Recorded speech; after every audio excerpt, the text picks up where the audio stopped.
Hey everyone, welcome back to Corporate Dakota. Today we're cracking open Atea Pharmaceuticals' latest 8K filing. I know an 8K sounds about as thrilling as watching paint dry, but stick with me, because inside this document are details about a shareholder meeting where some important decisions were made, and those decisions impact the direction of the company.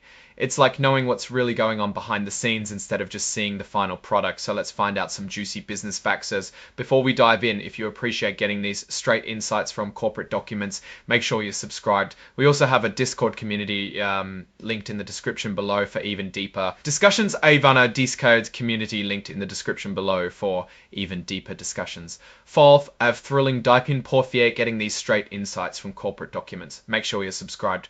We also have a Discord community linked in the description below for even deeper discussions. So what's an 8K filing all about? Think of it as a corporate breaking news report. Companies use it to quickly inform investors about major events that could affect their stock. In this case, it's all about the results of Atea Pharmaceuticals' annual meeting of stockholders, which they held in June of 2025.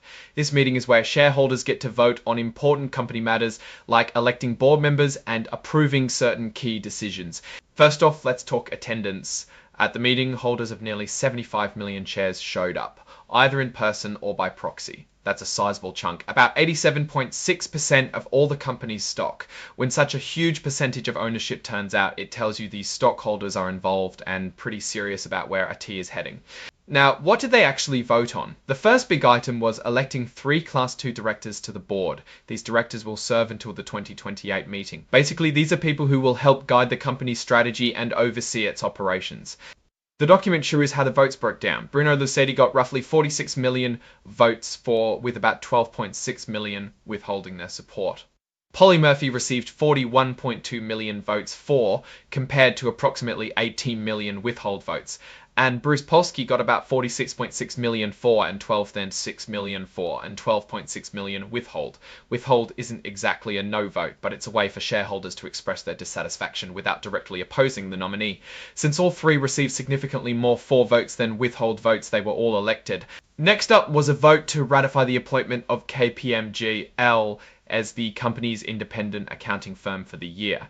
Think of KPMG as the external auditors who check Atea's financial statements to make sure everything is accurate and above board.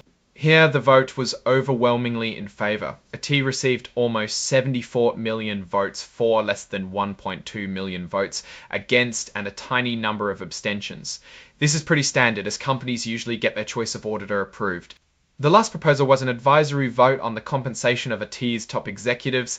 This is often called a say-on-pay vote, and it gives shareholders a chance to voice their opinion on how much the company's bigwigs are getting paid. The vote tally shows about 46.5 million votes against, and a bit over 640,000 abstaining. Here's where things get a little more interesting.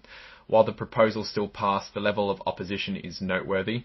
A significant number of shareholders weren't thrilled with the executive pay packages. This doesn't force the company to change anything. Remember, it's an advisory vote, but it sends a message that a chunk of the ownership base thinks the executives are paid too much.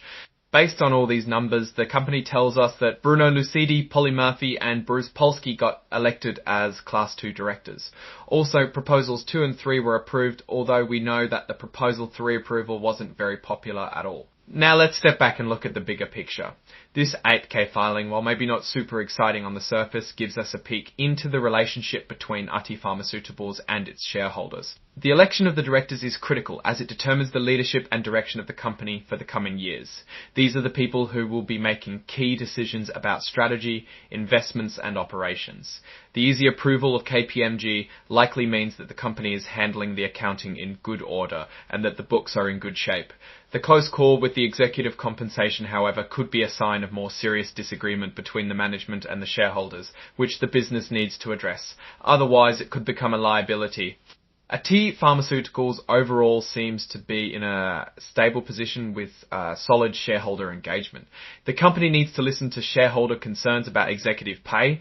The board now needs to make sure that they manage the company's risks well. Alright, that's our breakdown of Atea Pharmaceuticals' latest filing. What's your take on these numbers and what they signal for the company's future?